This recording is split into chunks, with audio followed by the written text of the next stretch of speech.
Hi, I'm Elisabeth Hancock and welcome to my YouTube channel. And today I want to talk you through 6 tools and techniques which have been transformational for my life. And I now use them with my clients. I want to talk you through them as well in the hope that it will transform your life as well. And they are, number 1 is emotional freedom technique, more commonly known as tapping. Number 2 is journaling. Number 3 is meditating. Number 4 is setting intentions. Number 5 is visualization, my visualization technique. And number 6 is writing down your goals every day. So I'm just going to talk you through them and explain the reasons why they can change your life. First of all, tapping, EFT. This is something which, when I started, I've been using this for a couple of years and it's just been amazing for my business. But then I started to explore it and I understood or began to understand that we are made of energy.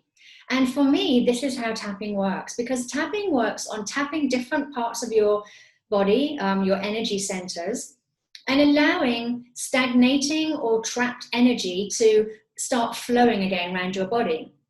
And there is a school of thought that says that depression is actually trapped or stuck, stagnating energy in your body. And because we are made of energy and energy ebbs and flows and needs to ebb and flow, it makes sense that we need to ebb and flow as well. So if we get any energy blockages or stagnating, stuck energy, then we're going to start to feel stuck and stagnating as well. So as you start to tap on the different parts of your body, you'll find that you'll start to get more clarity about things. You'll start to get more sort of aha moments. You'll feel a lot less depressed, a lot less anxious. It can even eliminate depression in some people. It can make you feel more confident. It's something that you could do before a meeting or something. It definitely reduces stress levels. It definitely helps you to feel happier. But I think the main thing is because the energy is starting to flow around your body again, it's just leaving you feeling more vibrant, more fresh, and more clear, about where you're going and maybe why you're going there. And then that leads us on to the second one, which is journaling. And this is amazing for understanding more about yourself, because we have an energy field around us. And in this energy field, it is filled with information about you. And all this information, the thing is, it's very hard to access this information by ourselves because we're sitting inside it. And it's actually much easier for people to see information about us than it is for us to see it ourselves. However, when you do journaling, what you're essentially doing is you are getting all of this down onto paper. So you're getting all of your thoughts down, and you can do journaling like a free flow journaling. Or you can do it like you can ask yourself specific questions as well. And these 2 methods can just work so well. For example, if I wanted to understand, what's the meaning of my life? Why am I here? What am I here to do? Which, is like one of the most searched terms around, next to who am I? And so these 2 terms are obviously terms that people want to understand a lot more about who they are and why they're here. What's the meaning of their world, their life?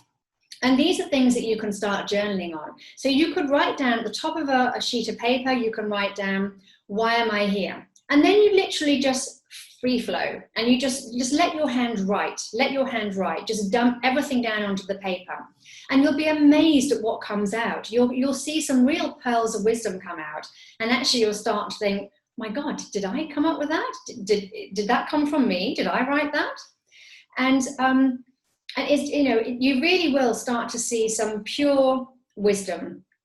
And the other way of doing it is to just free flow, literally just, like start writing. You could start off by writing about your day and then just see where it goes, where your hand takes you. And this is why journaling at night before you go to bed is really, really good therapy, because it will help you to sleep better. You won't have all these sort of questions flying around in your head. You'll be able to really get everything out of your head so that you can sleep much more soundly, and not be so worried about things and sort of waking up in the middle of the night worrying about things you haven't done. And that leads us on to the third one, which is meditating. And this is something which I have such a problem trying to convince people to meditate, because we just, as a species, we currently do not want to sit still and just sit with our own thoughts. And, I mean, I even have friends who they cannot have any silence at all. They either have to have the TV or the radio or something on. They've never been just silent in their own head. And because of this, we're missing the huge wisdom of going inside ourselves.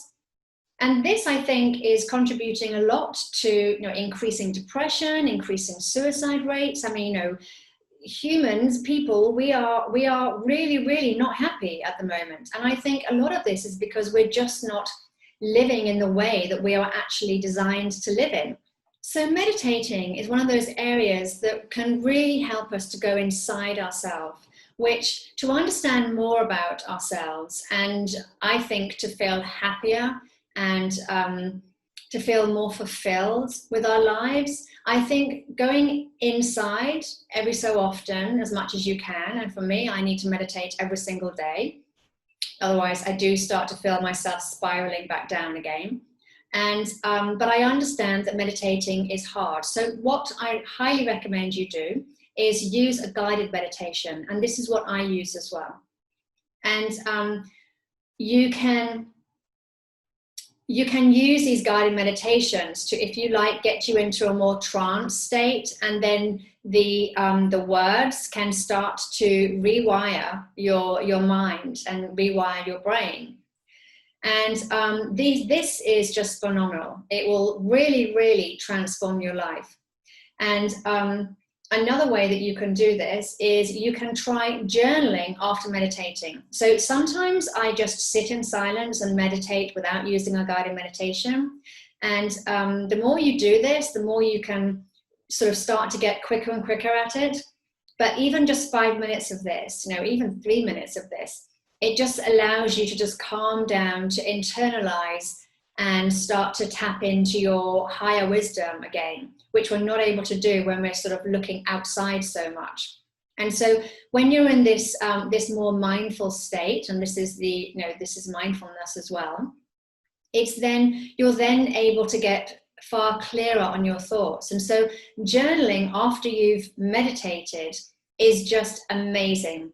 And combining these two techniques together will really, really start to change the way that you look at yourself, because you'll start to understand the wisdom, the true wisdom that you have inside you. You'll start to see your truth, the truth of you inside you.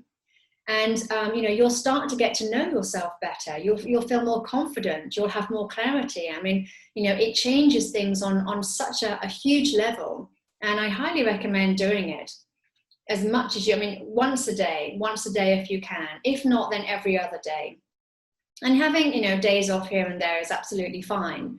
But just do it in a way that works for you. So, I know that I can have a day off, but then I have to remind myself what the next day, I have to remind myself to then sort of, if I'm not feeling so great, then I realize that, okay, the reason I'm not feeling so great or I've lost my clarity is because I didn't meditate yesterday. And then I know that I need to then get back on with that. And it's good because I have now the tools to make my life work for me, which I didn't have before. And the next one is my visualization technique, which is what I call positive feeling. And this is, it's when I started to visualize and remember the happiest day of my life. And by remembering the happiest day of my life, I started to notice that I was feeling it in my heart. So I couldn't remember to think positively because I had so much on my plate with young children, running a business. And I then began to understand that I didn't have to think positive thoughts. I just had to feel, because actually your mind and your body work together, and you can rewire your mind through your feelings, because your feelings and thoughts work on a feedback loop. And that's what I did. And this again really changed things for me, because it allowed me to move my vibration up a notch, which and vibration, I mean state of being. So it allowed me to move my whole state of being up a notch, so that I could actually rewire my brain to a happier and more high vibrational way of being. And you'll see there is another video on my YouTube channel which goes through this in more detail, and there's also a tapping video as well, which will show you how to do tapping. So those two techniques. And the next one is setting intentions.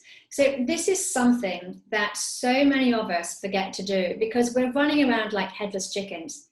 But actually, when you set intentions, you'll be amazed at how quickly it can change your life, because your mind and your energy, your mind is in charge, as in it's in charge of your body. It tells your body what to do. Now, your body is also has a whole feeling thing going on as well, but your mind, if you like, directs your energy, and where your energy is directed, that is where you will end up. So if your energy is directed towards stewing about an argument you had last week, or worrying about how you're going to pay the rent next month, or stewing about things in your business, or worrying about things that in your business that you have no control of, then that's where your energy has now gone. And you no longer have the energy in you to then create a new reality, because setting intentions is creating a new reality. And when we set intentions, we actually are saying to our energy, that's what we want. And setting intentions then you then energetically start to aim towards it. And of course, it is all about our energy, and it is all about energetics. And I'll come to this more in the next one, which is writing down your goals. So setting intentions and writing down your goals are similar, but I wanted to split them apart because for me, they're both amazing in their own right. And writing down your goals is something which I heard from Brian Tracy, first of all, actually. And I thought that it was just a way of rewiring your brain, which it is, absolutely. But then I understood more about energetics. I understood that when you are rewiring your brain, you're rewiring your subconscious. And we operate from the subconscious around 95% of the time. So our conscious thoughts, we only actually have around 5%. So in order to change our life, we need to change our subconscious mind. But it's very hard to do because we don't have direct access to it like we do with our conscious mind. Our conscious mind, we think a thought, we know what the thought is, and that's that. Our subconscious mind is always working away underneath and sort of broadcasting a lot of stuff out there that we don't necessarily know what it is we're broadcasting out there. And I'll talk about that on another day. But let's go back to writing down your goals, which is, as you start to write down your goals, you will then start to rewire. So, you'll be writing them down every single day. By the time you've written them down 7 times, you'll know what your goals are off by heart. So now you've got them into your subconscious mind. So now your goals are actually operating at that lower level, that 95% of the broadcasting level that you have. So by doing this, we are now energetically halfway to them. So energetically, energetics happens like this. Physical takes longer, but energetically, we are there the second we think it. The second we think about the goal we want, we have now already created it energetically. Because energy, we are energy, our thoughts are energy. Every time we think a thought, we transmit them out as energy. And this, of course, is how manifesting works. It's what I call creating a new reality, creating your reality, which is the same thing as manifesting, but I come at it from a different angle. I come at it from the science, quantum physics behind it and the neuroscience behind it, because for me, this is what managed to convince me. So you can see how setting intention is the same thing as writing down your goals, but setting your intention is energetically. Writing them down, you're physically writing down, you're rewiring your subconscious mind. Setting an intention is literally energetically deciding and focusing your mind on what it is that you want to achieve for that day, I highly recommend setting an intention every single morning when you wake up, because the period between sleep and waking is the theta brainwave. And the theta brainwave actually has direct access into our subconscious mind. So the second that you set an intention, it may be that you want to schedule all your marketing posts that day.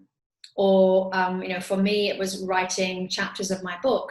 You may want to record a podcast, or whatever it is you want to do. Set just one intention, and that then focuses your mind, and then you're energetically already there, and it's just a matter of physically doing it. And this is a game changer. It may be hard to get your head around how it works, but just thinking about energetics. So every time you decide on something, set an intention about something, you are energetically already there, and then you're actually going to get there faster. You're going to get there quicker. So that's my 6 tools, techniques that you can start incorporating today in your business. They will change everything in your life and your business. I guarantee it. Just keep doing them. It takes around 3 months for neural pathways to change. So it may be like 3 months before you start to see any big changes, but just keep at it, because these sorts of tips and techniques really can have a profound effect on your life, and yet they cost nothing. So thank you for tuning in this week, and I hope they've been useful. You can always contact me, send me an email at elisabeth@elisabethhancock.com, and that's Elizabeth spelled with an S, not a Z. Or you can catch up with me on social media as well. I'm on at Elisabeth R. Hancock, or Elisabeth_biz on Twitter, and Elisabeth Hancock on LinkedIn. Okay, all right. Thanks very much, and I'll catch up with you soon. All right, take care. Bye.